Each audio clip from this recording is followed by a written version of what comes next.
The Siege of Carthage had dragged on for 2 long, interminable years. Yet now, as Scipio Aemelianus took command, he would bring matters to new heights of expediency and intensity. This would involve bold plans to bring down the mighty capital. They included a night assault upon the breadbasket of its agricultural suburb, the raising of siege lines to choke off the city by land, and the construction of a gargantuan mole to seal off the city by sea. But against such schemes, the Carthaginians would not sit idle. From their desperation came brave counterattacks and shrewd counterfoils, which bedeviled the Romans at every turn. At stake was nothing less than the very survival of their civilization. Now, let us bear witness to this most dire contest of wills. This is Scipio's trial by fire in the Siege of Carthage.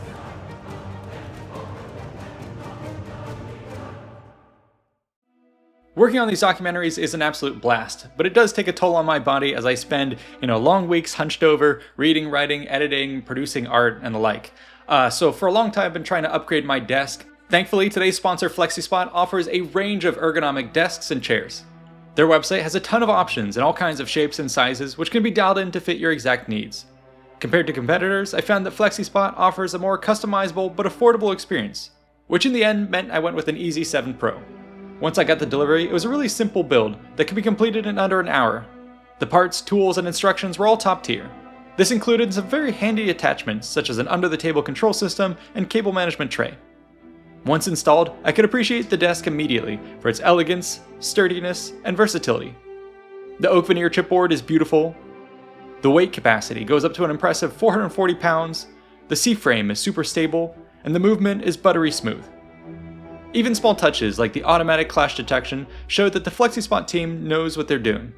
They definitely stand by their product with a 15-year warranty and a 30-day risk-free return policy. Right now, FlexiSpot is actually running a Black Friday sale with up to 80% off, the biggest discount ever, and there's also a chance to get 100% off free orders. So click the link in the description below to get your very own FlexiSpot desk and use my promo code YTE730 for an extra $30 off. Enjoy!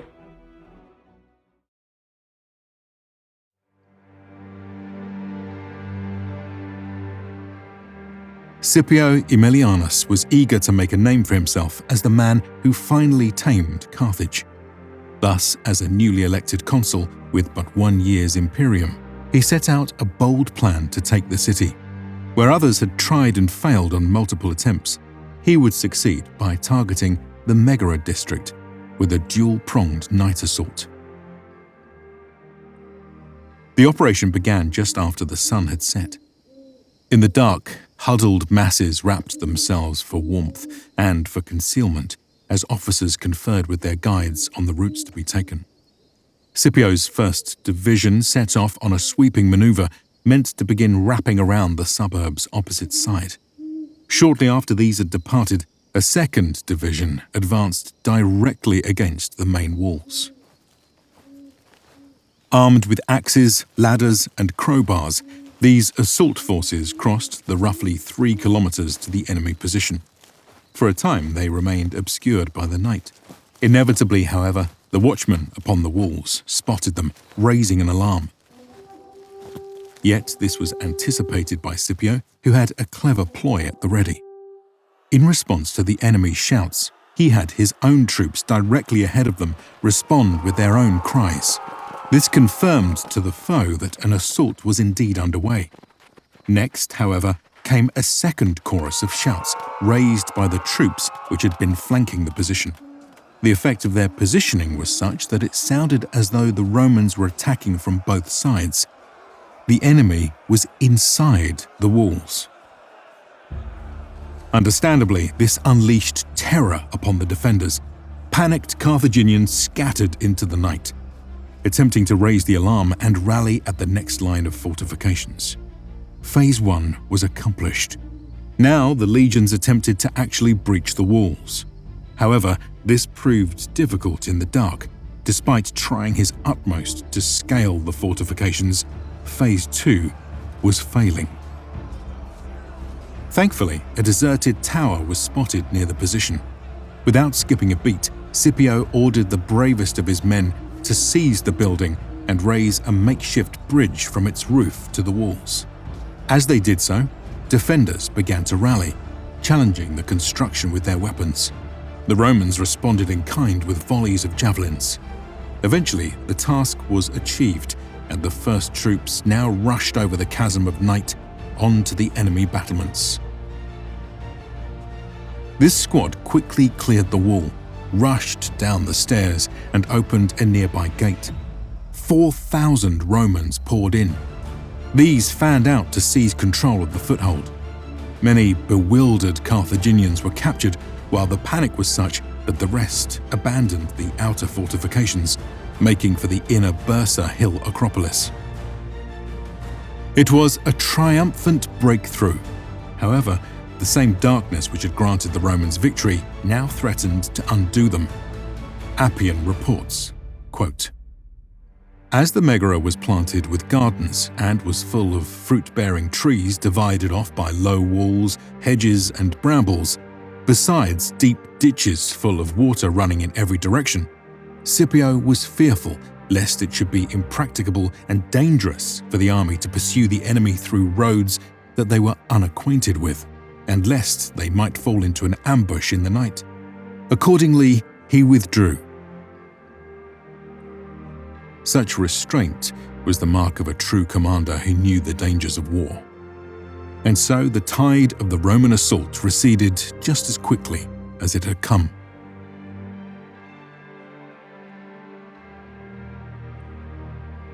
The Carthaginians were bewildered by this turn of events.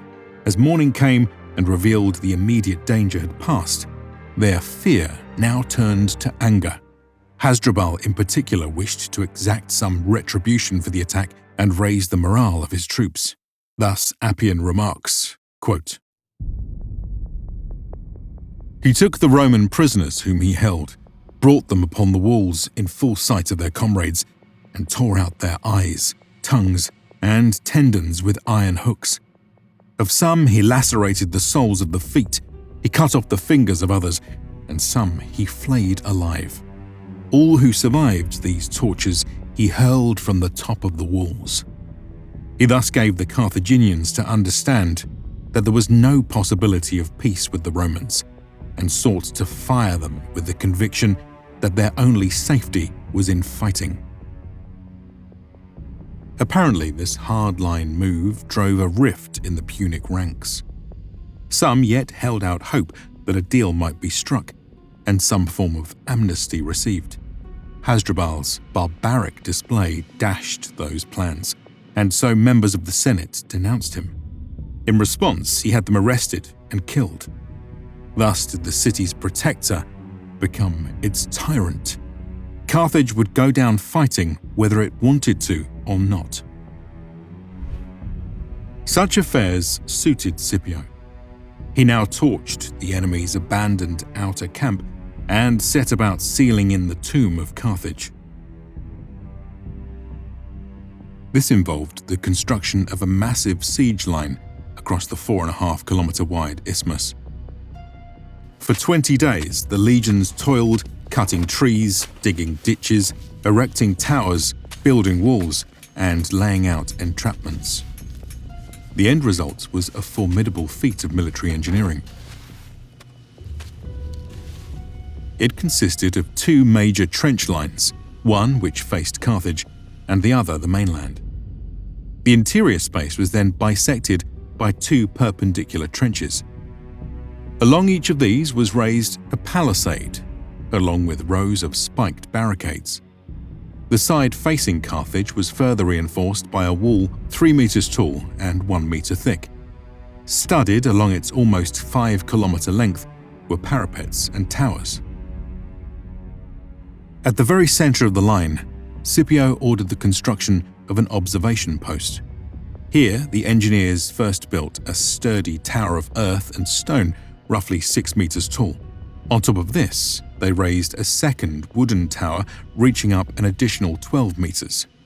From such height, one could survey not just the countryside for miles around, but also peer into the heart of Carthage. It was a building of great strategic significance to the Romans, but also a looming monument of doom for the trapped Carthaginians.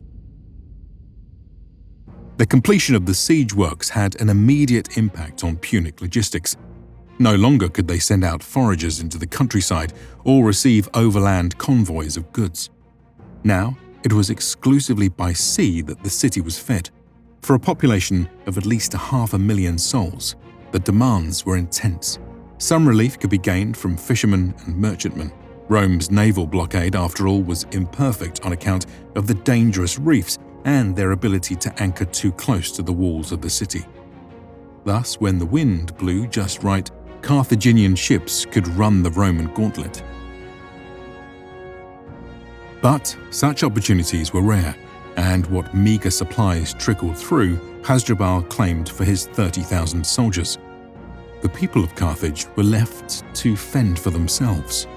No doubt this meant scouring the city and the Megara for anything edible. But with hundreds of thousands desperately toiling in this manner for months on end at this point, the environment was picked clean. Starvation now set in.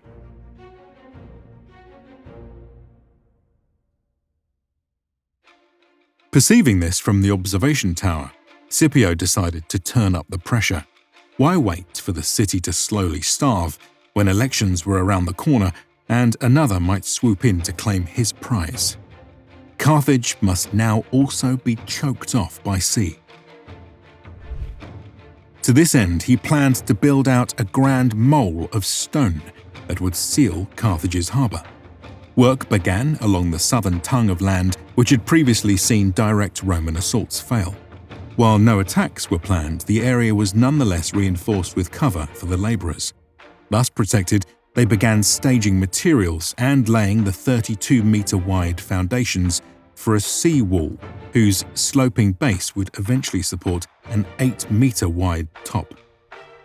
This was to be another Herculean task. Looking on, the Carthaginians derided the effort. Construction would take months to show any progress, and many boasted that its execution was impossible in the face of the winds and tides. However, their grins quickly evaporated as the entire Roman army and fleet feverishly descended upon the once peaceful area, transforming its appearance into that of a disturbed anthill. Without end they toiled. Day and night the stones were laid, and the very land now rose to entomb the Punic harbour. Seeing this, the Carthaginians devised their own plans. Appian writes, quote, "They began to excavate another entrance at another part of the harbour in mid-sea, where it was impossible to carry an embankment on account of the depth of the water and the fury of the wind. Even the women and children helped to dig. They began the work inside and carefully concealed what they were doing. At the same time, they built triremes and quinqueremes from old material, and they left nothing to be desired in the way of courage and high spirit. Moreover, they concealed everything so perfectly that not even the prisoners could tell Scipio with certainty what was going on, but merely that there was a great racket in the harbour day and night." Undaunted, the Romans pressed on with their construction.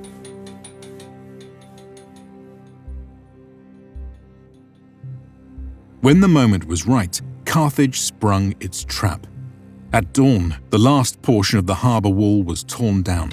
All of a sudden, from its moor poured a new fleet of 50 triremes and numerous other small vessels which had been cobbled together.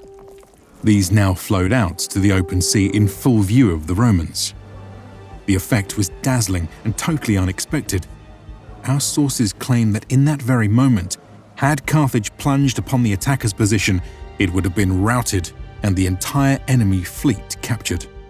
Such a feat would in turn have shattered the blockade, opening up Carthage to relief and allowing its armies to flip the script on the legions now trapped on land. Unfortunately, this grand entrance was merely meant as a show of force. Behind the scenes, we must imagine that the fleet was in reality far from being ready to actually fight. After all, its ships had never been tested in the open water, and the crews needed time to actually learn to operate together as a battle group. After posturing and practicing in the seas, the Punic ships returned to their new harbour. Yet, this was not the end of their scheme. 3 days later, the makeshift fleet put to sail, this time fully loaded for battle. The Punic triremes arranged themselves in a line along the shores of their city, with the smaller ships swarming around them as supports and reserves. It was apparent they wanted a fight. The Romans obliged them. Legions abandoned their works and now loaded onto the Roman fleet. It's unclear how many ships were deployed for the showdown. Earlier reports put the invaders' fleet at 50 quinquiremes and 100 galleys at the start of the war, but how much it had degraded or been reinforced since then is unknown. Whatever the case, it seems that both sides were at rough parity. And so, they now rode into position against one another, each hoping that here, in the waves bearing the reflection of Carthage, they would decide the fate of the city. Meanwhile, we must imagine that the whole citizenry of the capital was assembled atop its walls and its roofs to witness this climactic showdown. Join us next time as we continue the story of the Siege of Carthage. For now, you can catch script previews and download HD versions of our art on Patreon and YouTube memberships. A big thanks to the current supporters and to the researchers, writers, and artists for making this episode possible. We couldn't have done it without this team and this community. If you enjoyed this episode, be sure to like and subscribe for more content, and check out these other related videos. See you in the next one.